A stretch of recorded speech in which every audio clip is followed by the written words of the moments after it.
Good afternoon, Kuya Paulo. Good afternoon. Ayan, so we're so glad na nakasama ka namin ngayong hapon. At excited na actually kami na marinig from you yung mga tips and advice mo. Kasi madami sa amin ang talagang interested na mag-start ng negosyo o yung meron ng mga negosyo na gusto naman mag-expand at mapa-extend pa yung kanilang negosyo. So, bibigyan na namin sa inyo yung floor at ikaw nang bahalang magbigay ng lesson sa amin this afternoon. Welcome. Welcome at umaga, magandang tanghali, magandang gabi kasi iba-ibang time zones yata tayo, tama? But nevertheless, siguro magandang araw. Oo. Lahat. As you will know, dito ngayon sa Pilipinas, hindi naman siguro akila sa inyo mga balita, yung mga nangyayari ngayon. Sabi ko nga in my post na kasi yung sensitivity ngayon bro ng mga kababayan natin, especially doing it through social media, talagang medyo it's either you will be ridiculed, talagang mapupulaan ka. Kaya sabi ko nga kahapon, despite the fact that we know na a lot of people and so many people have been helping Yolanda victims, and I'm sure kayo rin naman meron kayong mobilization. I have seen and I have read yung mga ginagawa ng mga OFWs, mga keep them coming. Sana patuloy yung pagdasal yung mga kababayan natin na nandun. You know, it's very difficult that personally we've been doing a lot of mobilization, but this time around what we're going to do is to course everything to our partner organization dahil sa totoo lang medyo hindi maganda yung mga nangyayari. Hold up. Alam niyo, ganun yung mga katotohanan ngayon on the way doon. We always ask yung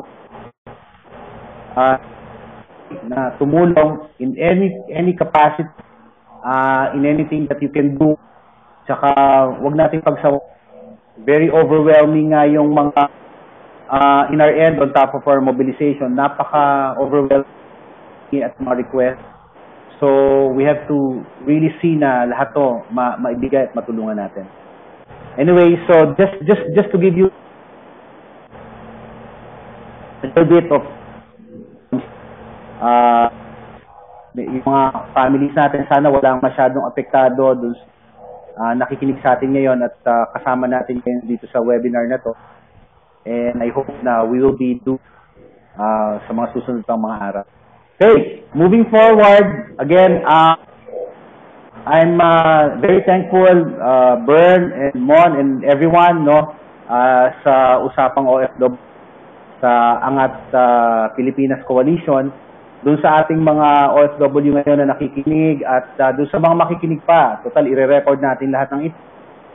Kahit sa gantong paraan lamang, magiging maiksi, pero we hope, alam nyo, napakarami kasi sa akin nag-PPM, marami talaga every now and then yung mga nagtatanong about negosyo.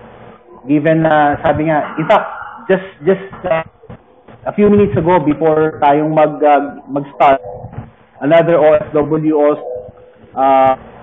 trying to ask things.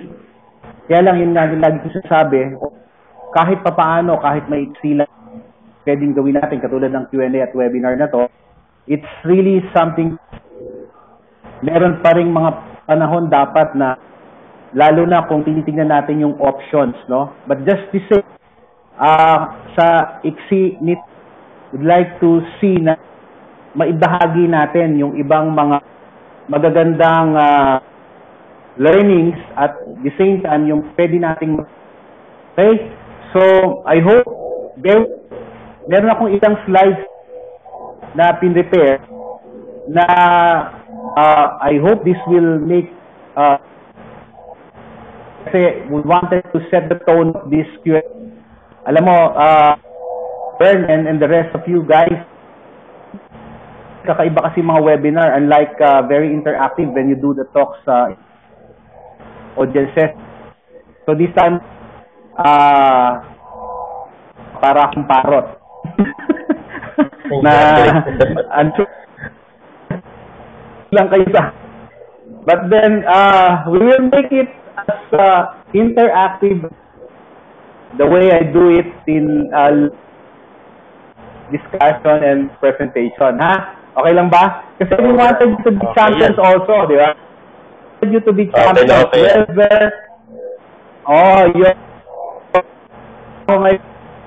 Whether in your family, whether in business, probably sa mga susunod na panahon na gusto niyo mag-negosyo, we wanted you to be champions. As I always say, say people, there is all of us. So we just need to explore, discover, and ipagkita na pwede. Okay, so just a few slides. Okay naman. One way lang to. And nakikita nila sa screen also yung presentation, yung slides.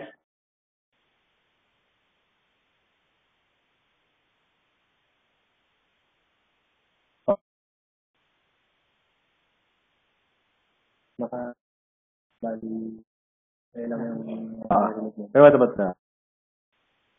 Okay na tayo? Yep, okay. Okay na tayo. Alright. Let me know lang, Bern, kung para baka mamaya may or na pwede rin nating i-discuss na. Well, basically, this is just a few slides. Thank you.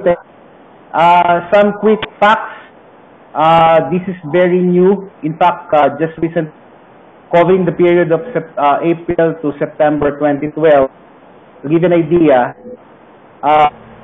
National Statistics Office. Take a look at this. Top destinations still, except Hong Kong. Nawala ang Hong Kong. It's still Saudi Arabia, UAE, Singapore, and Qatar. With laborers unskilled, that's the biggest in terms of occupation groupings. Male dominates it over female at 51.7%. Probably between the laborers and ganon kataas yung ating data. Now, pasok ba kayo dito sa age 25 to 29? Ito yung magandang tanong. Nandun ba tayong lahat, Kuya Bern at Kuya Mon at lahat ng kuyas natin dyan? Or tayo over age na dun sa 20? Hindi na raw. Hindi na po. Naku, mukhang lahat. Lagpas na. Sus Maria. Lahat na tayo. Bata pa yan. Abiyan. Bata. Pero, one of the things na nakita natin dito, when I was, pasok ako 5 years ago. Okay. Oo nga, no? Pasok din ako 10 years ago. Ayan. So, dito sa age group, I think it is dominated by our, yung mga domestic helpers natin. That's the reason. In fact, mas younger pa nga sa age level. But on the average, this is very good kasi nakikita natin na yung largest, yung nasa peak ng kalakasan physically at ng kanilang Now, everyone, probably you're coming from Calabarzon, Central Zone, and ako po galing ng Bataan, isa ko ring Combi. In fact, siguro sa mga susunod na pagkakataon, sana mapa-upload ko dun sa website ko na sa Paulo Team. Kasi may magandang ABP kung pwedeng ilagay doon na ginagamit namin normally sa mga intro. And you will see the story behind yung typical prom D, parang ganyan. So, Calabarzon, Central Luzon, and NCR, tons of 160. Please take note, people,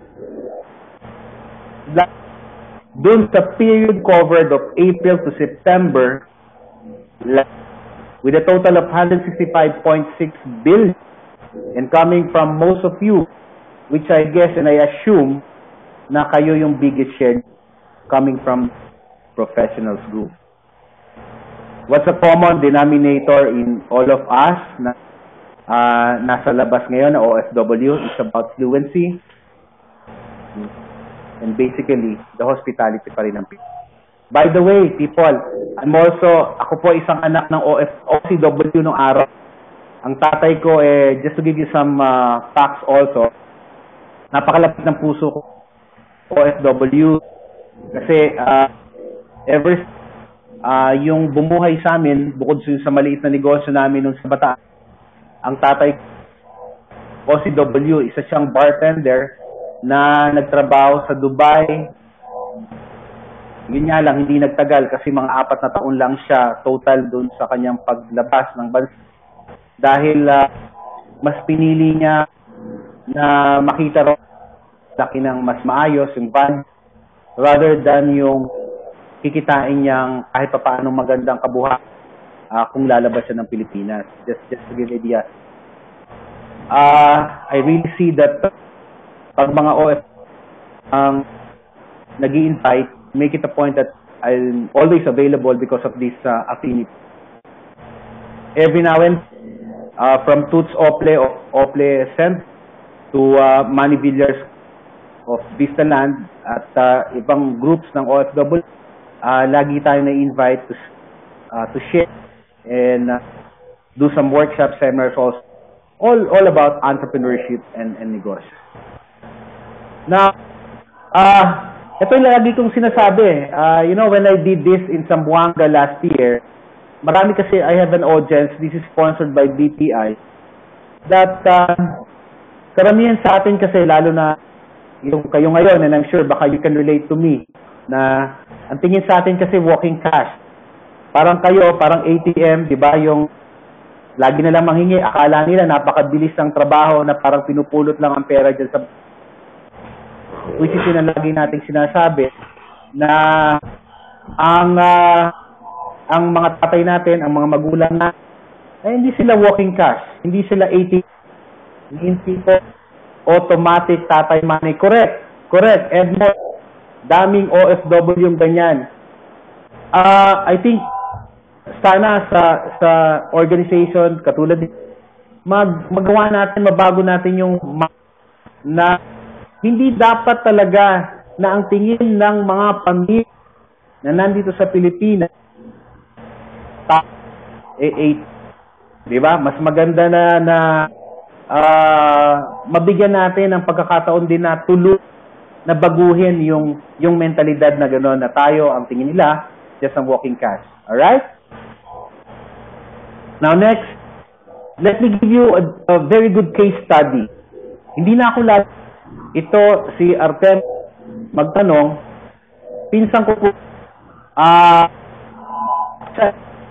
OFW for more than 30 years. Napakahaba na. And I think at this point, siguro nasa na siya, early 50s, parang ganyan, no? So ever since na ang reason niya, he was an employee of a construction company sa Pilipinas na nung araw, nung maliit pa ako, natatanda, nung kino-construct yung Bataan Nuclear Power Plant, isa siya doon sa mga workers natin. Again, because of greener pasture. And I'm sure so many Artemios out na marami talaga na lumalabas ang bansa, katulad nga nung nabanggit ko kanina, yung tatay ko. That's also, yun din yung, and I think most of us, what we do here, ang lagi natin naririnig because of the opportunity that is not here in the Philippines. But ang lagi natin naririnig, may kakulangan sa oportunidad sa Pilipinas, kaya nangyayari, nandun na oportunidad sa ibang, kaya nakikipagsapalaran tayo. Ayaw man nating malayo, gusto man natin nakasama yung pamilya, but we have, for the love of our family, always, please take note of that. For the love of our family, that yun ang ginagawa. Okay, katulad ni Antonio, ito yung karaniwang reason. Bern, hello? Hello? Yeah, Pamir. Naririnig niyo pa? Medyo Yes, nawala oo. medyo nawala. Ayan, okay na. Good? Are we good? Yeah, good, good. Good. Thank you, James. Most of the reasons, no, kung bakit tayo nangingibang bansa, increasing family needs, which is based lahat. Kung dalaga, bagong kasal, bagong pamilya pa lang tayo, hindi pa natin masyadong pinag-iisipin yan. Once na lumalaki, then think of something that will help our family. Again, na-mention ko, it's about limited opportunity. But siguro kung minsan lamang, yun yung isang reason. But then again, probably kung, alam niyo, meron kasi ako isang module talking about finding that big business opportunity na kung minsan katabi lang natin o minsan nasa paligid natin can be opportunity. And even because of cannot discuss further on such, gusto nating maayos yung buhay, komportable, di ba? Yung gusto na kahit pa paano yung masagan na masayang buhay, kaya isa yon sa reason. Unemployment, there were times, there were years na talagang palaki ng palaki ang unemployment. Minsan di natin makita kung totoo mga government for now that we're developing a lot of trabaho. So much so that a lot of negosyo should come in the and then to pay off debts, di ba? Marami na meron tayong financial problem na gusto nating mapul. So, alam nyo, itong story kasi ni Artemio Magtan yan, siya ay based ni sa Qatar. Kung meron tayong mga nasa Qatar din na ng panahon na di ba? Ito naipundar din naman, nabigyan ng kahit pa yung kanyang pamilya, nakapagpundar ng bahay, ngayon yung pamilya may negosyo, naggagawa sila ng mga cakes, home bake, at kumbaga kilala sa at least sa doon ngayon sa probinsya ng Bataan. Pero lately, yung aral ng chef culinary, nandiyan na din sa Qatar ngayon at isa na rin na tumutulong sa kanya para sa kabuhayan kasama sa bahay. And I'm sure, sabi ko, marami na ang problema nga yung pagkakautang, tuluwalak. Kasi nga, yung akala ng marami, kung ang telepono at ang load only, ang tingin nga sa atin, ATM na only pa rin. In reality, there's always yung prospect ng uncertainty, no? We always ask, katulad ni Art, kung 30 years na siyang nasa, ang lagi ko nga sinasabi, when you go back to the Philippines, what's next for you? Kasi yun yung paghanda. Dahil, come to think, siyempre, it really matters now. If you want back dito sa Pilipinas, ang unang diba, sa 50s na, paano siya pagbalik ng Pilipinas? Will he still work? Will he get into negosyo? What about? Tapos, ayan pa,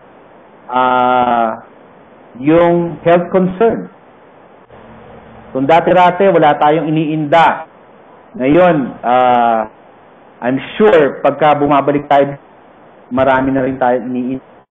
Hindi lang inda sa bulsa ng pet, kundi inda na rin sa pangangatawan natin. So, nandyan na yan. Sige, yung yung sa health, plus, overqualified. Ibig sabihin, there was a time, siguro just few weeks, meron nga akong nabanggit, one of our key heads, na siguro nasa na siya, she's in mid